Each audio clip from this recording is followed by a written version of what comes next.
전 세계에 참 감동을 주었고 우리가 이것을 보고 또 보아도 늘 감동뿐입니다. 이것은 멜 깁슨이라는 사람이 제작한 그리스도의 순환에 관한 영화가 되는 것입니다. 근데 깁슨이 영화를 제작할 때 제작에 참여하기로 했던 투자자들이 모두 거부했습니다. 특별히 그 가운데서 자본의 대부분을 차지하고 있는 유대인들의 반대가 아주 극심했습니다. 이유는 자기들은 유대인인데 피해 굶주린 사람들로 자기 자신을 묘사하는 반유대주의 영화라고 하는 것 때문에 이들은 거부했던 것입니다. 투자가 어려움을 겪게 되자 영화 제작자들도 한 발 뒤로 물러서게 됩니다.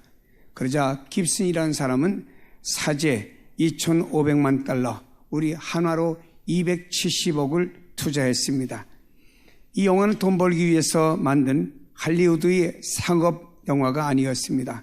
근데 할리우드의 슈퍼스타가 굳이 자기의 모든 전 재산을 들여가지고 돈도 안 되는 영화를 왜 만들고 싶었을까가 모든 사람들에게 대단한 그 궁금증이었습니다.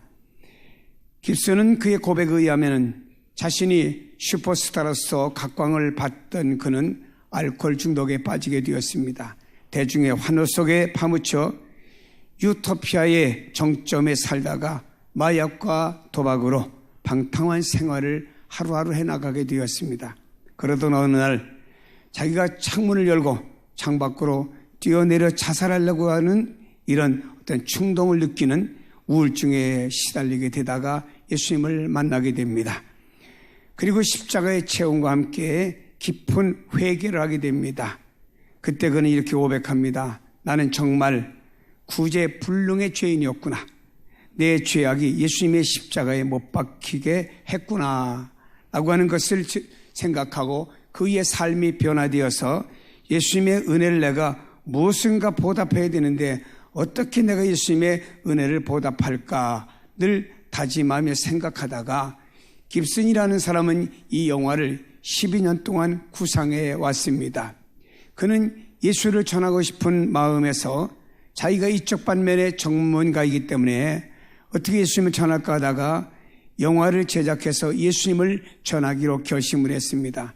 어떤 내용을 전해야 될까 고민하고 기도하던 중에 머리에는 계속 예수님의 십자가가 떠올랐습니다.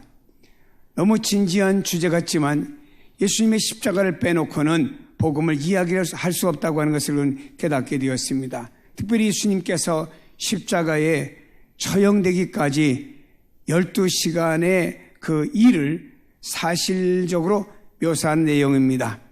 영화에는 골고다에 오르시는 비아 돌로로사의 길, 즉 고난의 길, 슬픔의 길, 십자가의 길의 과정에서 주님의 고통의 숨소리와 예수님이 손과 발에 못 박힐 때 튀는 살처럼 손톱 밑에 흐르는 검은 피가 더 클로즈업 시켰죠.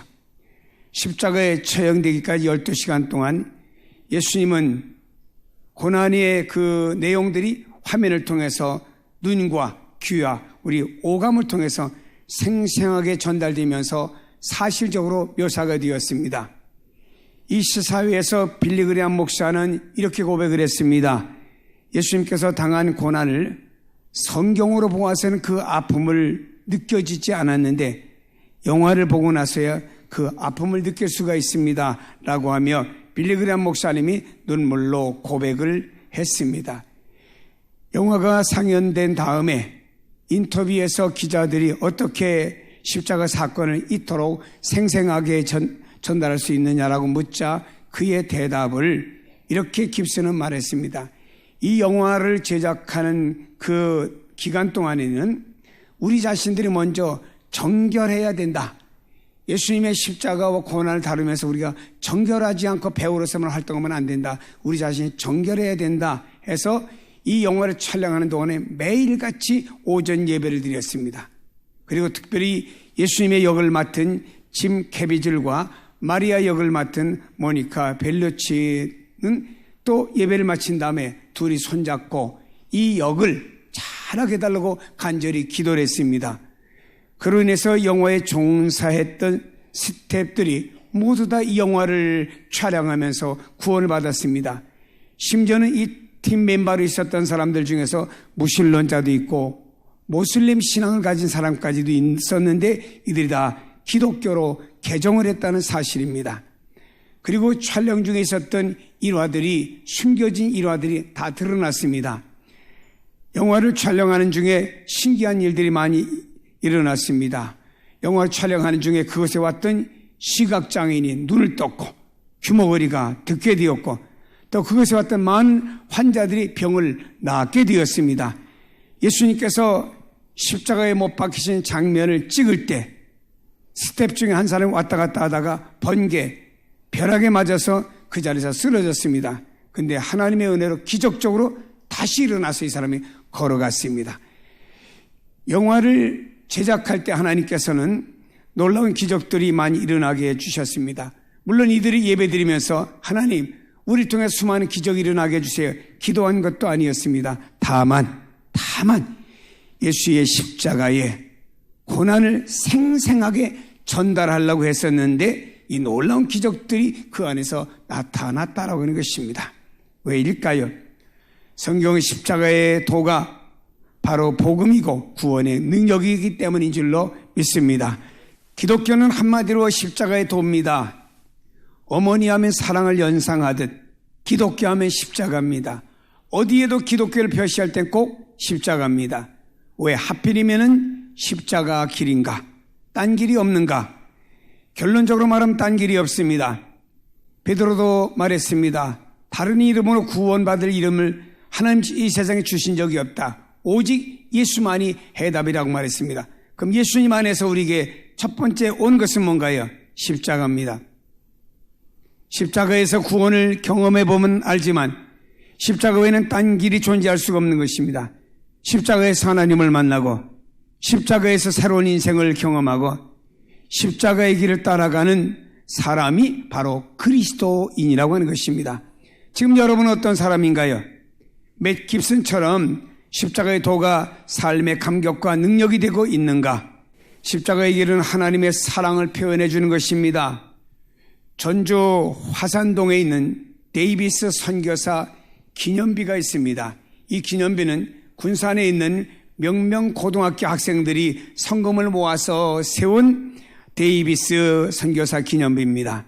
이 사람의 본명은 린니 데이비스 해리슨인데 한국에서 파송되어서 최초로 순교를 당한 여자 선교사입니다.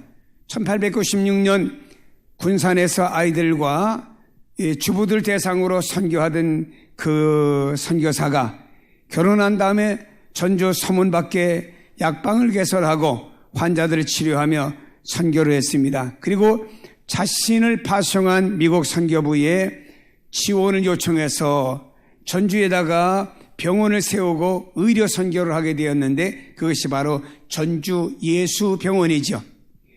데이비스 선교사는 누구보다도 전도 열정에 강했습니다. 가가호 방문하면서 전도하였는데 한 해에 자그만 쯤 1885명을 전도한 기록을 소개하고 있고요. 자신의 몸을 돌보지 않고 오로지 전도하는 일에만 목숨을 바쳤습니다. 특별히 그는 어린아이들을 사랑했던 그가 예수병원에 입원한 어린아이들을 돌보다가 그 어린아이들이 걸린 열병이 전염이 돼가지고 41세 나이로 순교를 했습니다. 그의 기념비에는 이렇게 쓰여져 있습니다. 생명을 바쳐 선교한 여장부 데이비스 선교사가 헌신할 수 있었던 이유는 어머니로부터 배운 십자가의 사랑 때문이답니다. 어머니로부터 배운 십자가의 사랑 때문에 그는 자신의 모든 생명을 바쳐가면서 복음을 전하는 사람이 되었다라고 말합니다. 그녀의 십자가의 사랑에 감격하였기에 전도하며 가난한 사람을 돌보는 선교사가 될 수 있었던 것입니다. 돈을 준다고 이런 일을 하겠습니까? 훈장을 준다고 이런 일을 하겠습니까? 높은 지위를 준다고 해서 이런 일을 감당하겠습니까? 오직 사랑만이 이런 헌신을 가능하게 만들어준다고 하는 것입니다. 그렇기 때문에 사랑이란 자기 부정에서부터 시작되고 자신보다 상대가 더 소중해서 자신의 모든 것을 던지는 것이 사랑이라고 하는 것입니다. 이것이 인간 안에 있는 위대한 하나님의 속성이고 그것을 우리들이 실천해가는 삶의 모습이 바로 하나님의 형상을 드러내는 것인 줄로 믿습니다. 이런 하나님의 속성과 형상을 세상에 오셔서 완전히 보여주신 분이 바로 예수님이십니다. 십자가는 그 예수님의 삶의 중심의 기둥이 됩니다. 예수님의 십자가에 고난하는 인간의 구원을 위해 독생자를 내어주신 하나님의 사랑의 절정을 보여주는 것입니다. 겟세마네 동산에서 땀방울이 핏방울이 될 때까지 기도하셨던 예수님의 모습은 바로 이것에 대한 증언입니다. 아버지여, 할만하시거든 이 잔을 내게서 떠나가게 하옵소서. 그러나 내 뜻대로 마시고 아버지의 뜻대로 하옵소서. 죄인들을 구원하기 위해서 아버지의 뜻, 그것을 자기의 몸을 통해서 십자가에 실현하기 위한 그것이 바로 사랑이라고 하는 것입니다. 요한복음 3장 16절에도 하나님 세상을 이처럼 사랑하사 독생자를 주셨으니 이는 그를 믿는 자마다 멸망치 않고 영생을 얻게 하려 하심이라. 하나님께서 우리를 사랑하셔서 독생자를 보내주셨습니다. 또 예수님이 우리를 사랑하셔서 십자가에 달려 죽임을 당하셨습니다.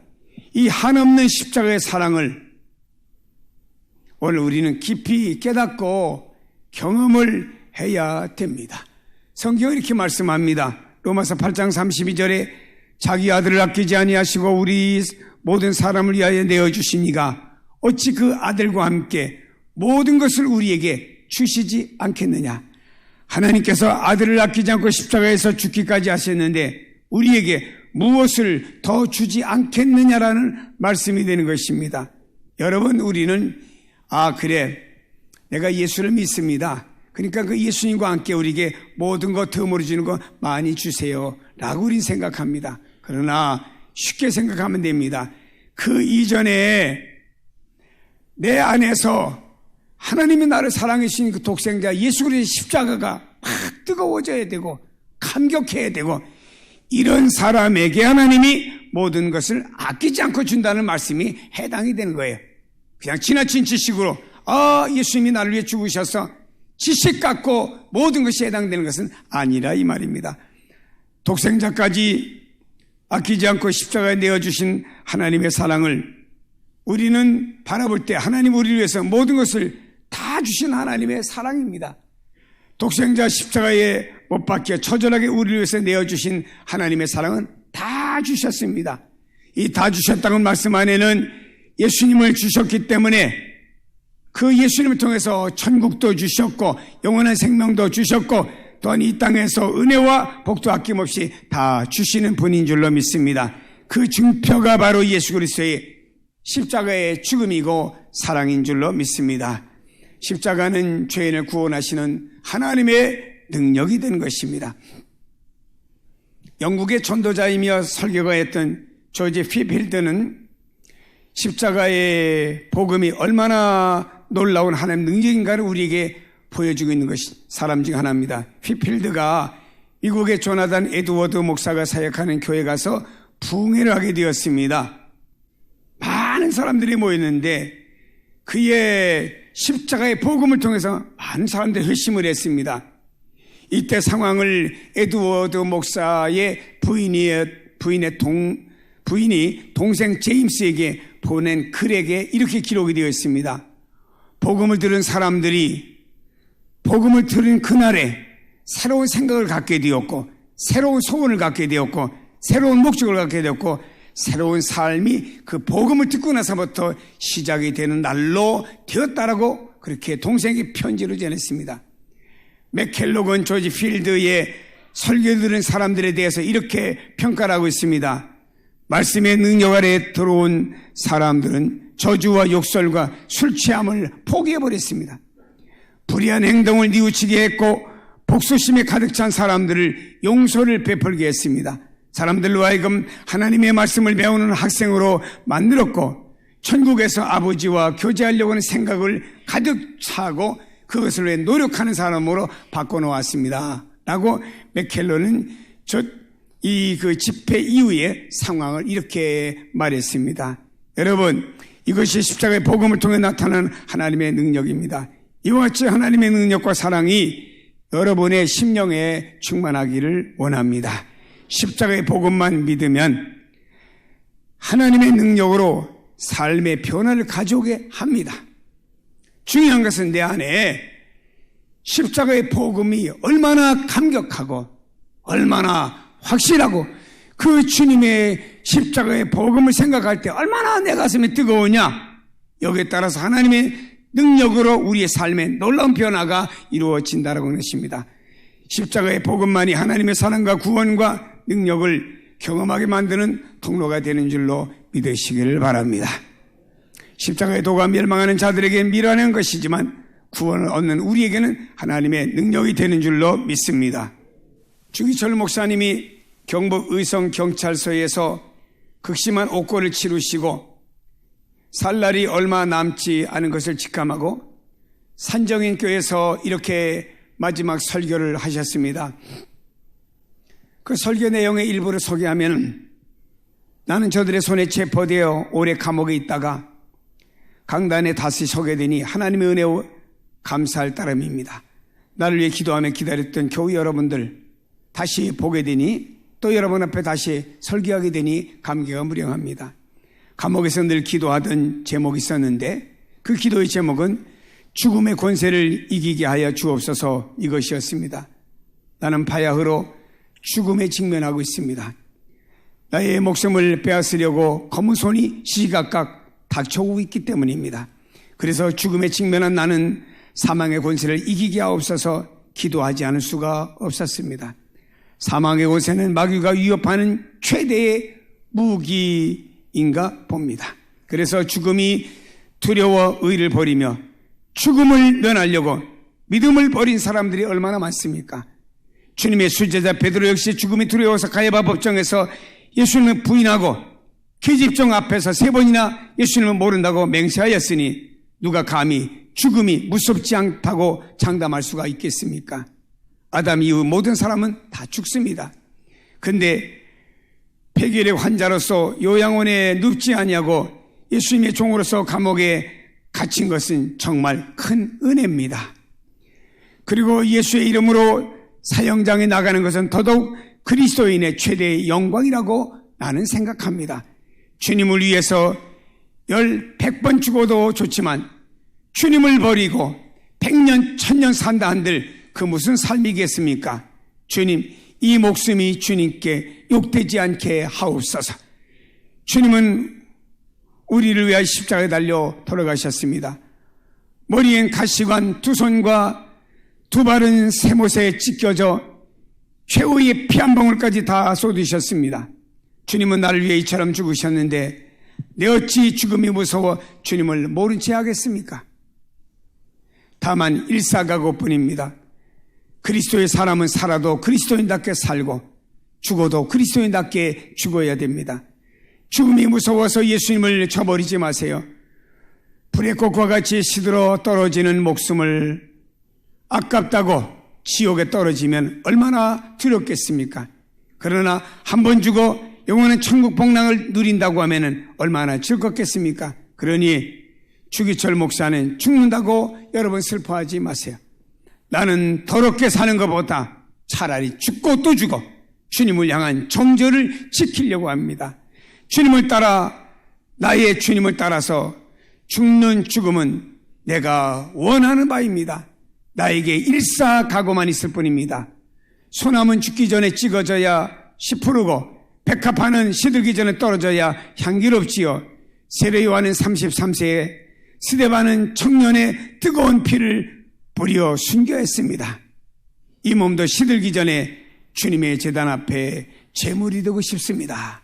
주기철 목사님의 설교 일부 내용 요약한 것입니다.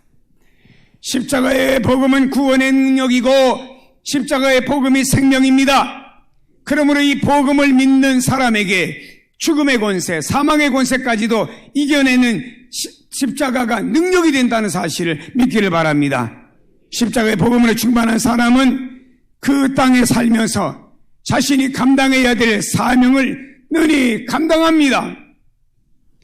그 길이 죽음의 길일지라도 거침없이 나가는 사명자가 됩니다. 우리에게는 천국의 소망과 확신이 있기 때문입니다. 사랑하는 성도 여러분이요, 십자가는 하나님의 사랑이 이 땅에 구원의 능력으로 전달된 유일한 길입니다. 십자가의 길 외에 사랑을 성취할 길이 없습니다. 이 십자가를 바라볼 때 우리는 감동이 있어야 됩니다. 십자가를 바라볼 때 감동이 없으면 그 크리스찬들은 비극입니다. 스펄전 목사님이 어느 날 눈물을 흘렸습니다. 옆에 있던 사람이 아니 스펄전 목사님이 왜 눈물 흘리십니까? 라고 질문을 했습니다. 이때 스펄전 목사님이 이렇게 답을 했습니다. 나는 십자가를 생각하면서 나는 십자가를 전하면서도 내 안에 감동이 없기 때문에 웁니다 라고 말했습니다. 십자가의 감동을 누구보다 잘 알고 있었던 스펄전 목사님은 십자가를 생각하면서도 감동이 없기 때문에 눈물을 흘린다고 말했습니다. 여러분 십자가를 바라볼 때 감동이 되는 그리스도인들이 되세요. 우리는 주님의 십자가를 수없이 말하고 수없이 듣고 보면서도 우리 안에는 감동이 없습니다. 그런 내가 크리스찬인가요? 저는 저녁에 이 말씀을 준비해 놓고 스펄전 목사님의 그 고백이 자꾸 떠올랐습니다. 십자가를 생각하고 십자가를 내가 전하면서도 내가 감동이 없다. 나는 울고 있다라고 말했죠. 그래서 저는 이 말씀을 보면서도 내 안에 얼마나 십자가를 통해서 감동이 있는가. 김 목사도 십자가를 전합니다. 십자가의 말씀을 수없이 봅니다. 내 안에 얼마나 감동이 있는가를 느낄 때 나도 스펄전 목사와 똑같은 심정이더라고요. 잠을 못 자겠어요. 저는 새벽 5시까지 꼴딱 세우면서 주님의 십자가의 의미가 진정 무엇인가? 내 안에는 십자가를 전하고 내 안에 십자가가 있는데 왜 감동이 없고 감격이 없고 내게 왜 눈물이 없는가? 이게 오늘날의 크리스찬들의 비극이라 이 말입니다. 우리는 십자가를 묵상할 때마다 주체할 수 없는 내 안에 감동들이 들어와야 됩니다. 그리고 내가 그 감동 때문에 눈물이 쏟아지고 또 쏟아져야 됩니다. 저는 언젠가 청년 시절에 생각이 납니다. 성경을 보다가 제가 그 성경 지금까지 보관하고 있습니다마는 마태복음 27장이 보는데 예수님이 십자가에 달리시는 그 모든 장면이 성경에서 읽어지는데 갑자기 제 가슴이 뭉클해지며 제 눈앞에는 마치 패션 오브 크라이스트와 같이 그 예수님 십자가에 달리는 장면 같은 게 쫙 내 눈앞에 지나가는 듯한 느낌을 제가 갖게 되었습니다. 얼마나 울컥한지 몰라요. 제가 그 성경에다가 얼굴을 파놓고는 수없이 울었습니다. 울다 지쳐서 나중에 얼마나 울었는가 봤더니 3시간 동안 그 성경에다가 얼굴을 파묻고 울어 다 얼룩이 졌더라고요. 할 일 다 하고 여러분 방식대로 살고 예수님 나를 십자가 달려 돌아가셔서 단순하게 생각하고 산다고 하면 여러분이 그 예수님의 십자가를 무가치하게 만드는 사람인데 우리는 예수님의 십자가를 우리 안에 묵상하고 감동을 받고 그 십자가 때문에 주체할 수 없는 눈물을 흘릴 때 그 십자가가 능력이 돼가지고 나머지는 그 십자가의 능력을 통해서 모든 것들이 이루어진다고 하는 것입니다. 십자가를 묵상하세요. 십자가를 묵상하세요. 십자가의 감동을 체험하세요. 십자가의 능력으로 십자가의 길을 걸어가다가 장차 부활의 영광까지 누리는 성도가 다 되기를 주의 이름으로 축복합니다. 기도하십니다.